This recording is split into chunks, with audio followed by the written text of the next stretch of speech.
Hello everyone, welcome to CripChat, your weekly podcast on everything disability.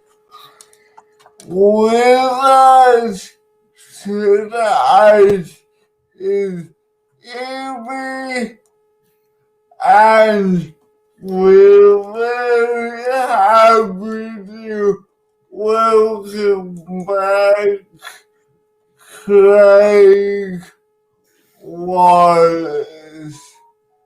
Thank you, Jonathan, for having us on the show. And yeah, welcome to the show, Craig Wallace. G'day, pleased to be here. Always great to join you guys. Thank you. So, Jonathan, what are we going to be talking about today? Today we're going to be talking about housing. Housing, interesting. Accessible housing. Yeah, so housing, I heard that Craig Wallace is a man of knowledge when it comes to housing. So tell us, Craig, what's the update on housing? It's been a big week for housing all around Australia. There's been bits of really bad news, but also some good news. So on Thursday, we had the Anglicare produce an annual report, which they do of the affordability of rental housing to people around Australia. And what that showed was there is barely any housing in Australia that is affordable to people on any kind of income support, be it job seeker or youth allowance or the disability support pension.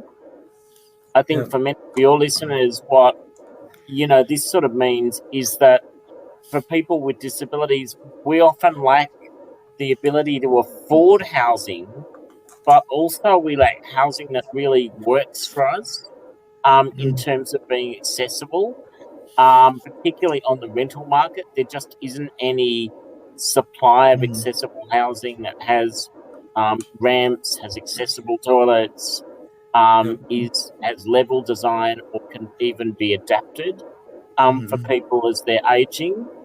The construction ministers from around Australia met earlier today, and actually had a discussion through National Cabinet about whether to include mandatory requirements for accessible housing in what's called the National Construction Code. And so it's a bit dry, but basically they've agreed to do that for the first time in Australia by a majority vote. So it means we're likely to see regulation happening that requires there to be accessible housing in Australia to this silver standard. So it means level entrance ways, no steps, bathroom being built in such a way that it can be modified. And I think this is a real breakthrough. Like, it's something that we've all been campaigning on for, since I've been involved in the sector, so over 25 years. And what it means is, well, a couple of things. I think we've all experienced as disabled people how isolating it is to not be able to even visit someone's home for dinner because, their house has got a step and it's tricky and you want to be carried up it. That's a bad thing. Exactly, especially when you got mates or friends who live in apartments. They live on the 10th floor. Yep. Yeah, it makes it impossible. It's really isolating. It's also dangerous, like for older people.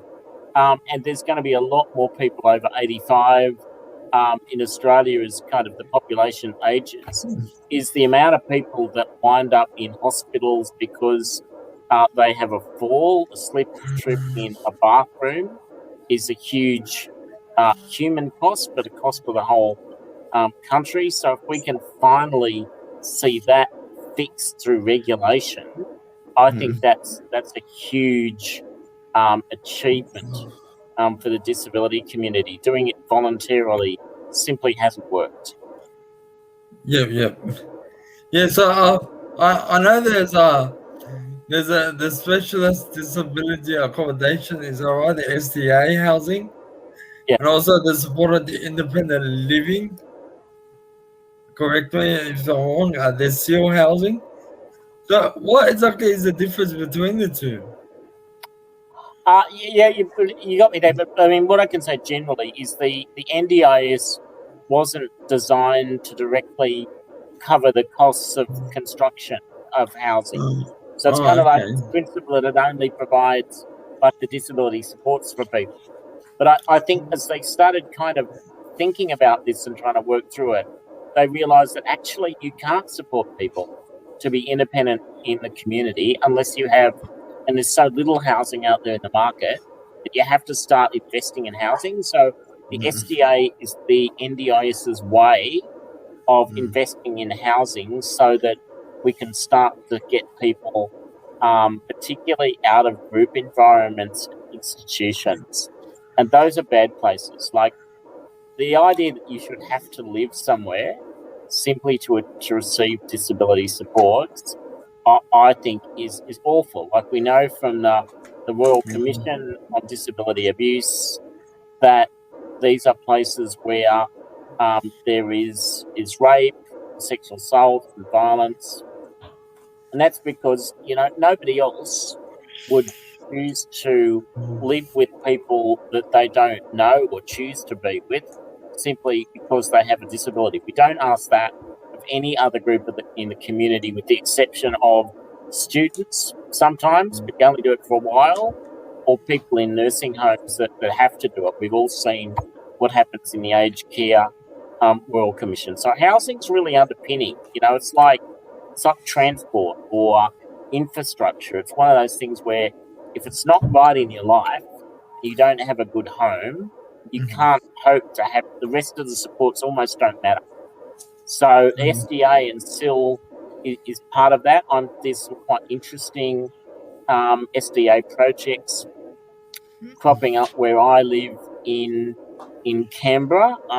Some of them linked with assistive technology are seeing, people get into high quality housing that doesn't look like an institution for the first time in our lives. I think we need to keep a real eye on housing in the NDIS and that we don't get new types of institutions coming through. Yeah.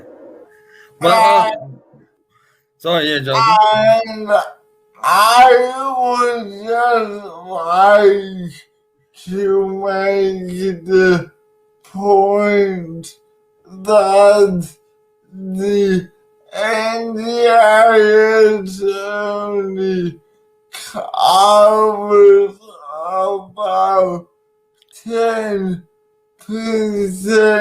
of people with disabilities with permanent and significant disability. So more generally about disability policy, I don't like the approach from government saying the NDIS is here, it will fix it all. We need housing to be recognized as a human right. It is not a luxury item. Yeah. But like you only said 10%. Is that it? Yes. Wow, that is a low number. Wow, 10%. Yeah, Yeah, I it's think a they real. need to improve on their service. So Yeah, like I mean, just I totally agree with Jonathan. Like, I think that the reality is that too many people with disabilities are actually homeless. Like, if you think about it, if you are not in housing that is suitable for you, if you can't fully make use of the bathroom or the kitchen, you are a, like a homeless person, like in the sense yeah, that you don't have housing that actually works for you and is fit for you, and that people can become homeless in their housing because the house remains the same, but your disability can change, can get worse. And I yeah, know of people here in the ACT, we've had a story on the front cover of our Canberra City News, which is one of our sort of local sort of newspapers here, of a person in a scooter who couldn't get out of their own front door because the dimensions of the front door were narrower than the yeah, scooter that they'd been bought, or they couldn't actually heat up a cup of soup on the stove, or couldn't fully wow. use the bathroom without care and support. So it's incredibly limiting that we don't have this right, and we're absolutely right that the NDIS does not cover. I don't know about 10%, but it certainly doesn't cover a lot of Yeah, people with disabilities who still need things like community transport, like assistance with meals, like people who've got episodic disabilities that need some support coming in, and we can't let state governments off the hook because they provide those things. yeah. Yeah, look, it's ridiculous. Yeah, like you said, you wanna buy a house. I say that you can be comfortable living in it, and so having those restraints. Yeah, we're still not improving on the inclusion and accessibility for everyone.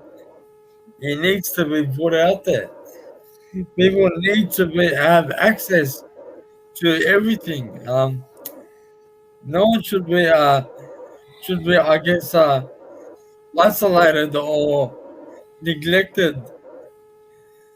It is what it is, but the government needs to improve on their service, on the way they handle things. I'm just wondering, especially for the first time buyers, if people like young people want to buy a house and they just got out of school and stuff. The reality is that they can't afford it because it's like hundreds of thousands of dollars. So how do they get into the I guess the market? I'm talking about people with disability because I know it's already a struggle for people without a disability. But if you want to throw in people with disability in there as well, it makes it even harder. So I don't know. How does it work? Well, it doesn't. So, yeah, I mean, you're absolutely spot on. So, like, the kind of the entry point for, if you look at your average quarter acre block now in Yeah, any capital city, you are talking about, and those big auctions that you probably see that happen on a Saturday, and I've seen reports of some of them in Sydney.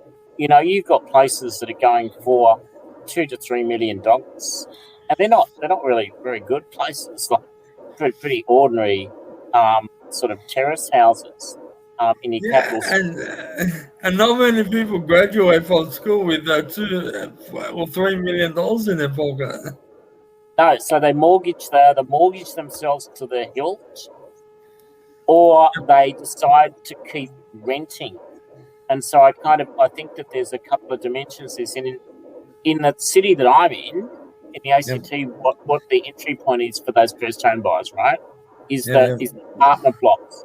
So everybody is building higher and denser, and you've got product that is on the market for sort of between 2 to 300 grand. You can actually get a 1 bedroom apartment here in Canberra. So people are using that as an entry point to the market. But if you're a person with a disability, you're not going to be wanting to live on a house that involves an elevator and is up unless you've got a lot of supports coming in, that you're taking a risk actually doing that.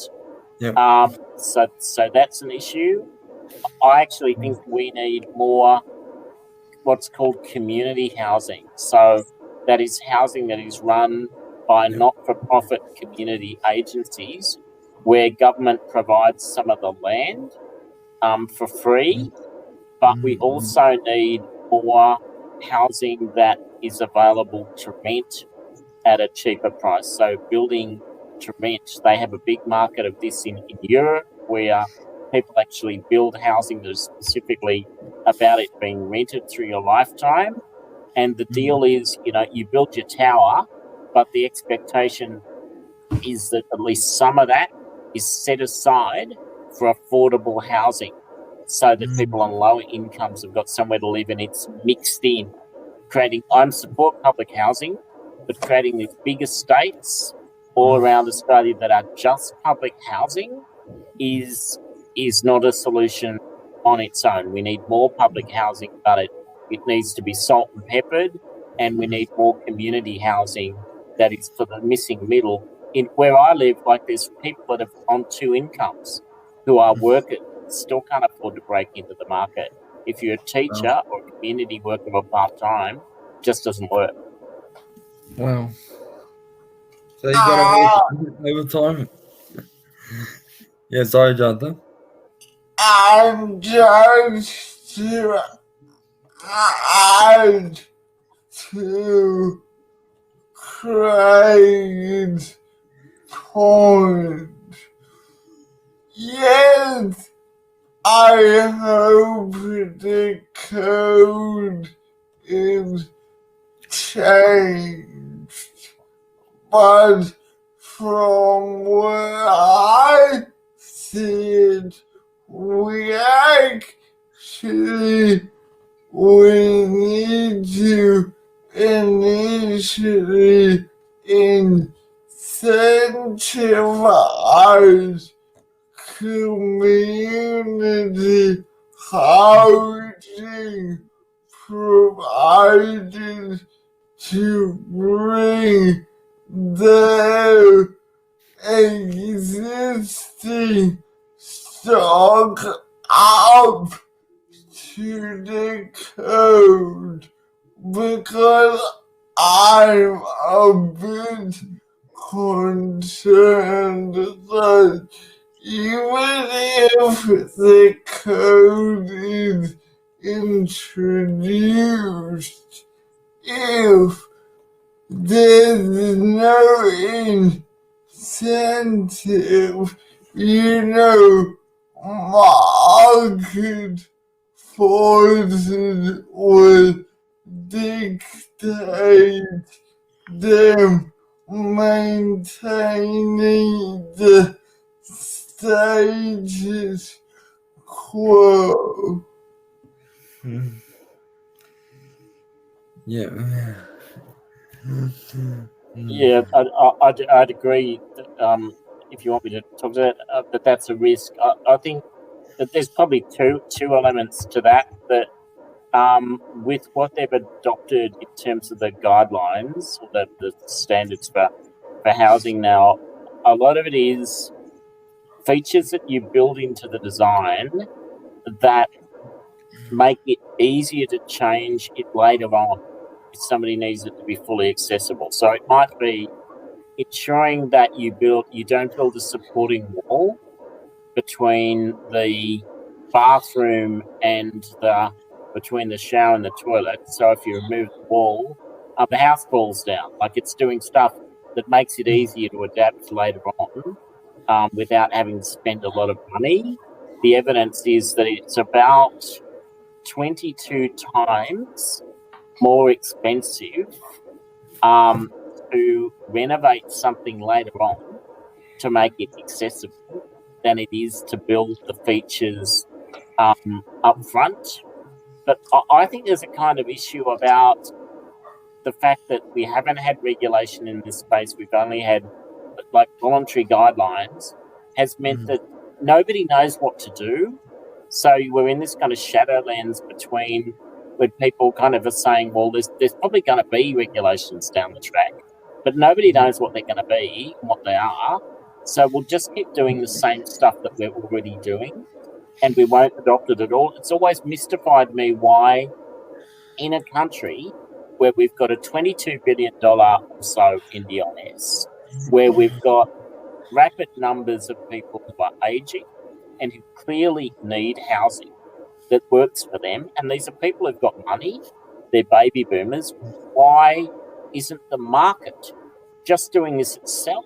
Like it's mystifying, and I think that's because we actually haven't said what it is people need to do.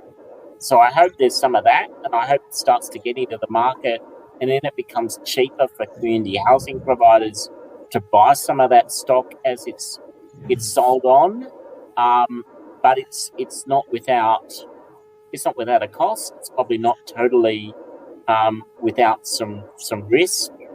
I think that the community housing providers that I've seen are pretty good at designing for accessibility, but I'd be interested to hear if that's not your experience. Well, I've only had one experience of being offered a house for me. When I initially saw the place, me and my family had an OT assessment, and we point by point made a report saying the house needed to be modified in this and this way. But when we went into sign the agreement and said we wanted to modify the house, that certain provider, which I will mention their name, withdrew the agreement.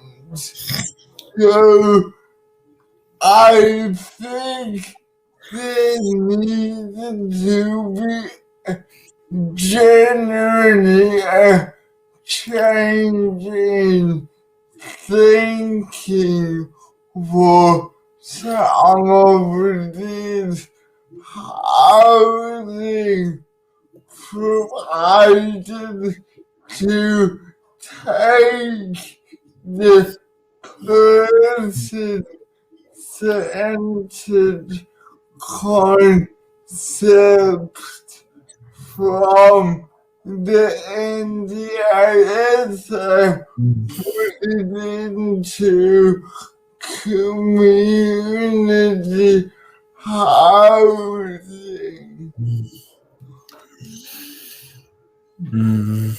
Yeah, totally. I mean, like, why shouldn't people with disabilities, like other people, when they're building a house, they'll often, you see it on these grand design shows, and the shows where they do a big makeover of their house, like somebody will have a big dream of turning a monastery or a barn or something into their dream house.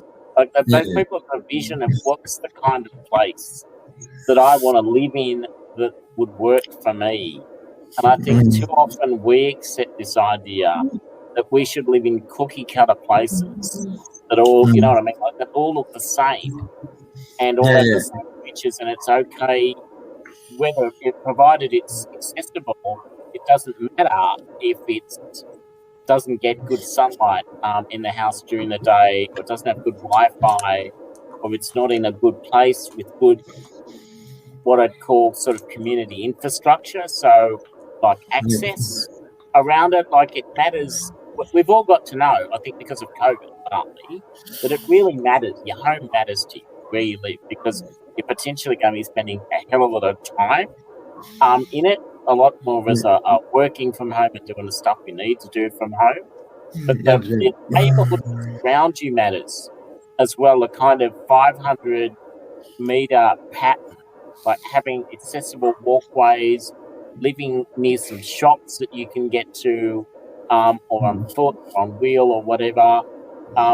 That stuff all matters, and that we need to actually be partners in designing the places that we want to live in, because there is nothing worse than, and I've lived in some shocking places, both because I've had a disability.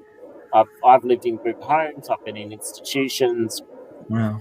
been in just crappy student housing in my life. I mean, we've all been in bad places, but there is nothing worse than going back to a place at the end of the day and not feeling comfortable there. So you're totally spot on. Like, we need to own this, and that includes community housing. Yeah, I agree. So, Craig, let's just say the best case scenario, the code is introduced. You know, what do you think are the next stages? Do we need the government to look beyond the NDIS and actually find more stock?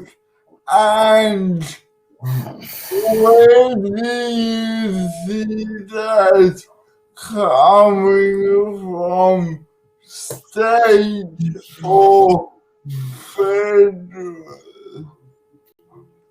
Yeah. Look, that's a really good question. I'd like to say the fight's all over and they're just going to do it, but I don't think they will. So, my understanding is the Commonwealth had to be kind of dragged to the table today, and they just kind of, there's a majority vote of the states that decided this. So I think, and I need to qualify this by saying I've only just heard the announcement in the last 2 hours, so I'm still getting across the detail of it, and we don't know all of the detail, but my understanding is they've left it to the individual states and territories to decide how they do this regulation to the silver standard of livable housing. So there's going to need to be an advocacy, a bit of advocacy work done in each state and territory to ensure that the local building regulations include requirements for livable design. There is no reason why states couldn't decide to actually do a bit more than the national agreement, like we go to gold standard in some of the construction that we're doing. So I think that there is going to need to be a continued fight on our hands in this. But what has changed is they can no longer use the lack of regulation as an excuse not to do it. Like, what used to happen is you'd go to state governments and say, you should put something like regulation for housing and for building is a state government matter under the Constitution, and some local governments have got controls as well. And what used to happen is you'd go to your state and local government and say, you should do this, and they'd go, well, we're waiting to see what the National Construction Code looks like. Well, they've no longer got that excuse. So I think now, at a minimum, we should be demanding that all public housing that is built anywhere in Australia needs to meet high levels of accessibility. I think that there should be retrofitting programs of all the public housing. It should be a minimum expectation for, this is my personal view, not view of the organisation I work for, but there should be, really high expectations of community housing providers in this space, and governments should be saying, as they release land for development and build new suburbs, so what we call, greenfield sites, which is basically where governments say, we'll release a parcel of land. I don't know what land we're still releasing in New South Wales, but might be somewhere outside of Campbelltown or whatever. As we release that land, we will have a requirement that people will build housing, and that some of that should be affordable housing, and all of it should be meeting these requirements for accessibility. And when that happens, we will start to see a paradigm shift where there is so much accessible housing out there that the developers just go, well, this is a norm now.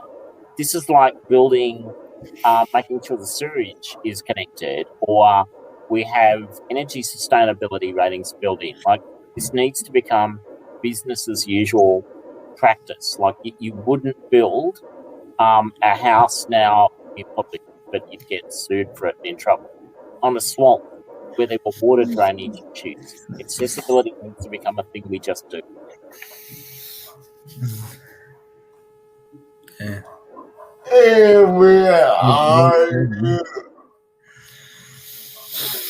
Yeah, no, it's very informative indeed. Thank you, Craig. Yeah, do you have any questions, Jonathan?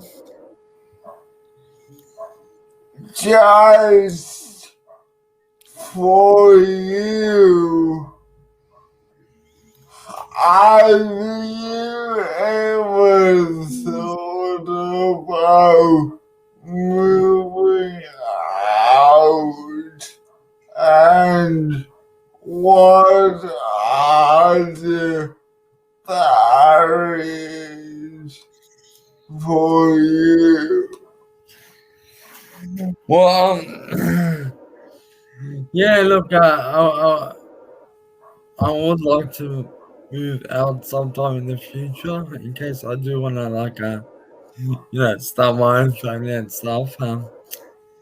I think it's important that,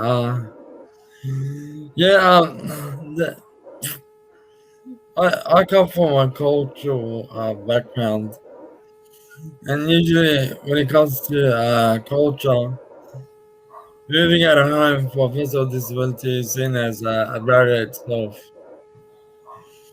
So, yeah, look, it's just a matter of time.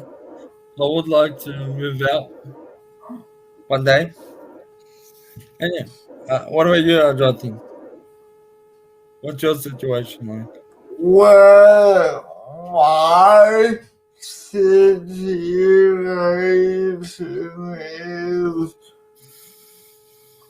a bit more complex because I have both physical and psychosocial Wow. disability. Yep. So, the lifestyle I attempted to move out of home, I guess my observation was it happened so quickly and so suddenly that it created so much stress that it drove me to an episode. So, and this is not a criticism of the housing provider, but I think as a society, we need to think, yes, it's good that people are being offered housing, but how do we take a holistic approach which respects the human and disability needs?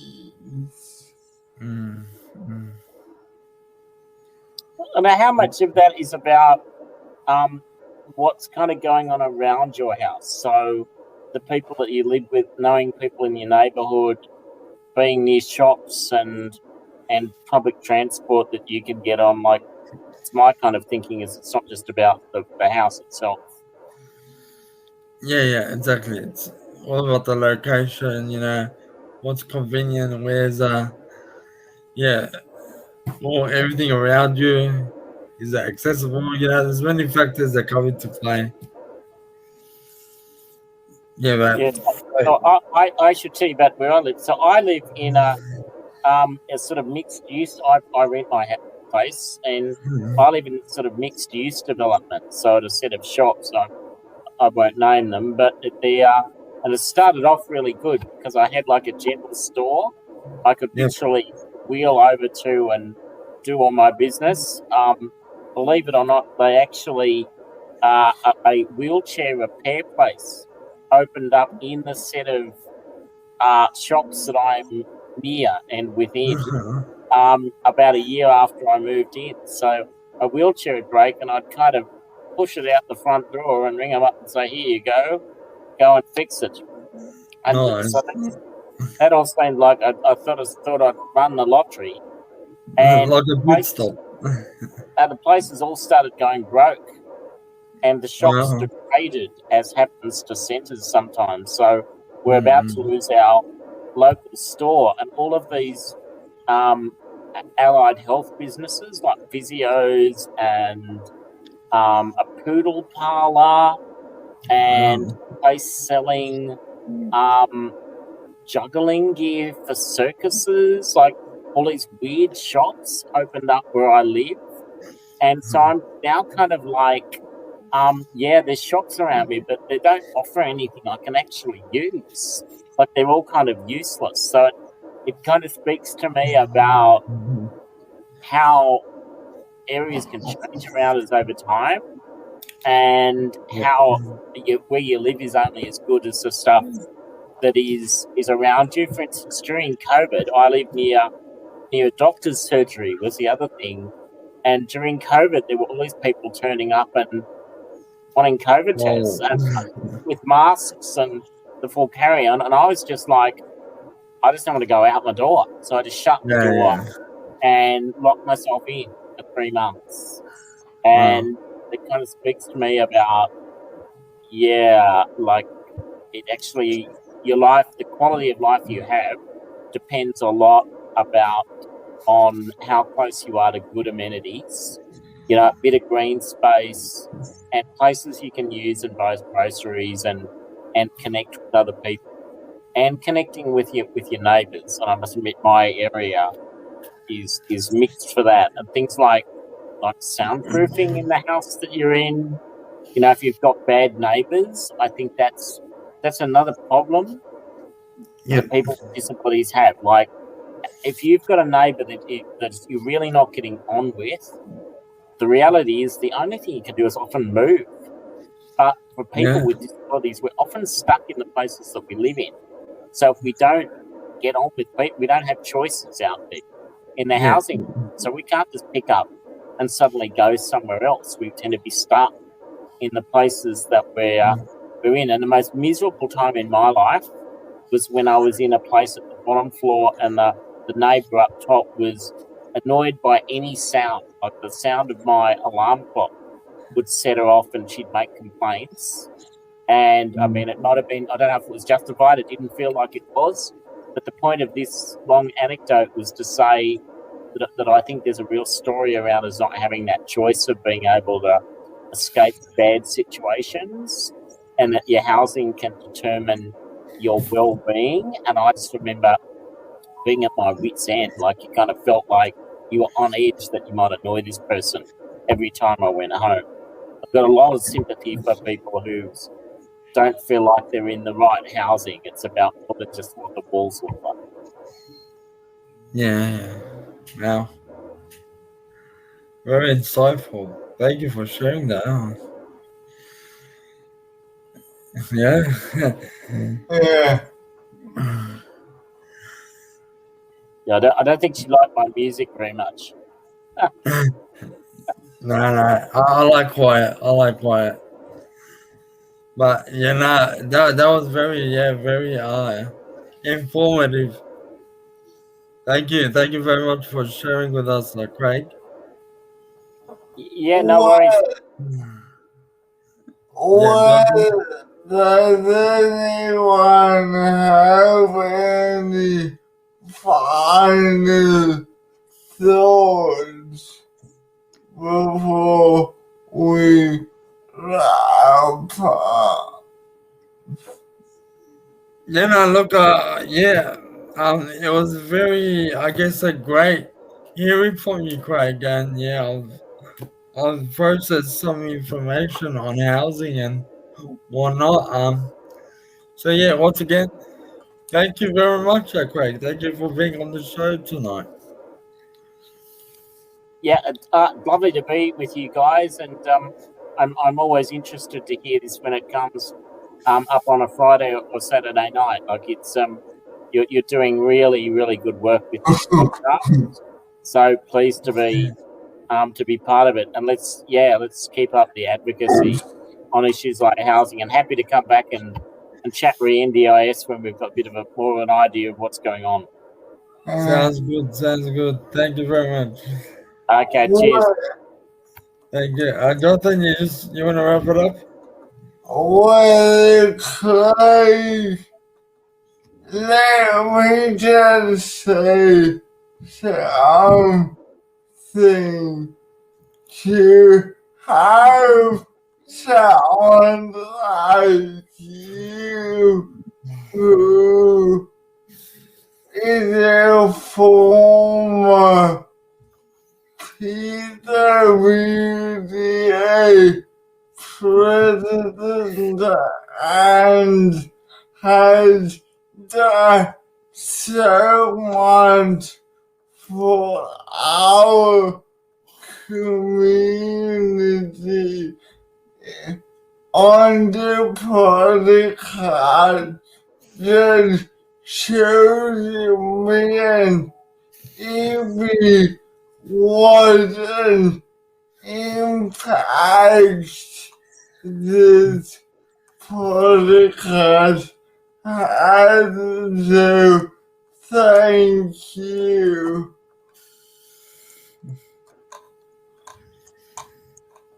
Yeah. Great to be here. Thanks. Thank you, thank you, Craig. And I guess you will wrap it up. So you will be watching CripChat. Please like, share, subscribe, and join us next week for more CripChat. Bye bye. Yeah, thank you guys. We'll see you next time. Yeah.